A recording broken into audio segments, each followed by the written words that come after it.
In today's video, I'm going to teach you how to add a tab in Salesforce. Adding a tab, also called a navigation item, puts what you use most, like leads, a custom object, or an important page, right on your top navigation bar. I'll walk you through the exact clicks in lightning experience. Before we begin, make sure you're signed in and that your org allows personal navigation. If your admin has locked the app's navigation, the edit option may be hidden. This change affects your view of the app and won't remove anything for your teammates. First, go to Salesforce and open the app where you want the new tab to live. The tab you add will appear on this app's top bar. Next, click the edit icon.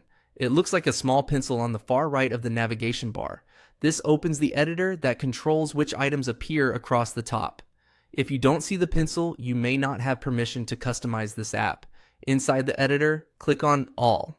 This reveals the catalog of items you can add, including standard objects such as accounts and leads, custom objects your team has created, and other supported pages. Now, select an item to add. Choose the object or page you want quick access to. If you're unsure, start with the record type you visit most. Selecting it marks it for inclusion in your navigation bar. Finally, click Add Nav Items. Salesforce adds your selection to the list of active items for this app. When the editor closes, look back at the top bar and you'll see your new tab ready to use.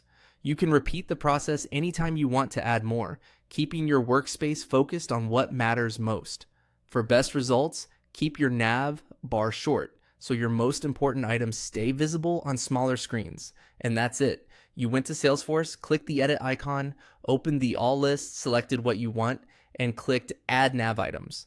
With just those clicks, you've customized your navigation to match how you work every day. Thanks for watching and enjoy the time you'll save with your new tab front and center.